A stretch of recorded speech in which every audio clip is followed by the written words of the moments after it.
မိတ်ဆွေတို့ရေကျောင်းထွက်လိုက်ရင်ဘဝပြတ်တော်မယ်လို့လူအများစုကထင်ကြပါတယ်။ဒါပေမဲ့ဒီနေ့ပြုတ်ပြမယ်ရလန်းလေးရတော့အဲ့ဒီရောစာကိုလုံးကိုပြောင်းလဲပေးမယ်ရလန်းတပူပါ။ကျောင်းထွက်ပြီးလို့တိုင်းမယုံကြည်တဲ့လူငယ်တယောက်နောက်ဆုံးမှမြင်လင်းတာပြလာတဲ့အထိဘယ်လိုကြိုးစားခဲ့လဲဆိုတာဆုံးထိနားထောင်ကြည့်ပါအားလုံးပဲတော်တာ YouTube channel ကနေပြန်လည်ကြိုဆိုပါတယ်ဒီနေ့ပြောပြတော့မယ့်ရလန်းလေးကတော့ degree မရှိလဲ skill စီဘဝပြောင်းလဲနိုင်တယ်ဆိုတဲ့ရလန်းလေးတစ်ပုဒ်ပဲဖြစ်ပါတယ်အားလုံးပဲအဆုံးထိနားထောင်ပြီးဖို့ဖိတ်ခေါ်ပါတယ်တခါတော့ကရောတရောမှာမင်းထွန်းဆိုတဲ့လူငယ်တယောက်စီပါတယ်သူကရောကနေမြို့ကိုအိမ်မကြီးနဲ့ကျောင်းတက်ဖို့ထားခဲ့တာပါသူမိဘတွေကလည်းမင်းထွန်းကိုမျိုးလင်းချက်ကြီးထားခဲ့ကြပါတယ်ဒါပေမဲ့ဘဝကသူတို့ထင်သူမလို့ခဲ့ပါဘူးစာမလိုက်နိုင်တော့ဘူး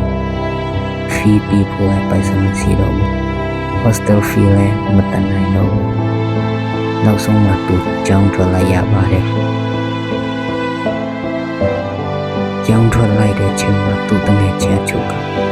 မင်းဘွားတော့ပြီးပြီကျောင်းမပြီးဘာမှမဖြစ်ဘူး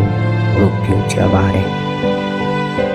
အဲစကားကသူ့နှလုံးသားကိုတကယ်နာကျင်စီခဲ့ပါတယ်အဲဒီနောက်သူ convenience store တဟိုမှာဂျယ်ဆာလို့ဝင်လုပ်ခဲ့ပါတယ်တနည်း12နာရီထဲလုပ်တယ်ဒါပေမဲ့လစာကရနေပါတယ်နေရာတိုင်း hostel room အဟောင်းလေးထဲမှာတယောက်တည်းတိုင်းပြီးငါဘွားကဒီလိုလားဒီလိုပဲငါဘွားကဒီလိုပဲလားလို့စဉ်းစားနေပါတယ်ဒီနေ့တော့ YouTube scroll လုပ်နေချိန်မှာဗီဒီယိုတစ်ခုတွေ့တော့ပါတယ် skill can make you rich no not degree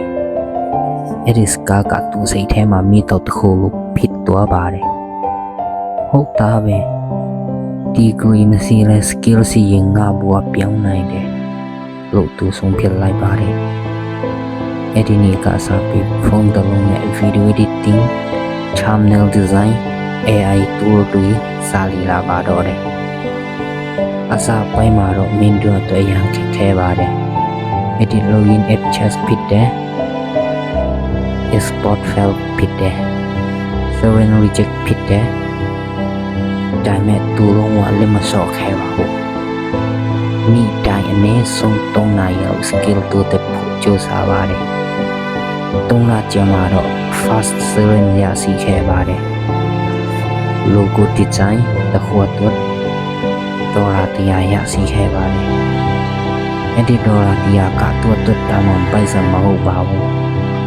အဲ့ဒါကသူ့ကိုယုံကြည်မှုပြီးတဲ့ပထမဆုံးအောင်မြင်မှုပါပဲအဲ့ဒီနောက် Fiverr Facebook Telegram မှာစရင်တွေတိုးလာပါတယ် Video Edit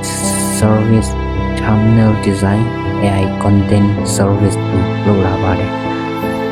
ဒီနေ့ကြာမှာတော့သူ့ဝင်ငွေဟာလစဉ်ဒေါ်လာ2000ကျော်လာပါတယ်သူ့အမေကမြေကြီးချက်ပြီးကျောင်းမပြေးလိုက်ဘူးအောင်မြင်နိုင်တယ်ဆိုတာတာမင်းတတိပြခဲ့ပြီလို့ပြောခဲ့ပါတယ်ဒီရန်ကပြောချင်တာကတော့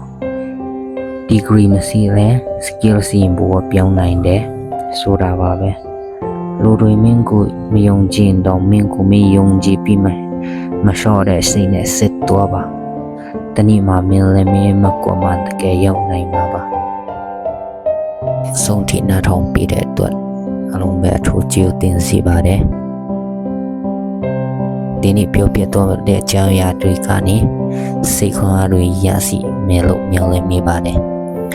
ဒီလို motivation story တွေနားထောင်ချင်တော့ကျွန်တော်ရဲ့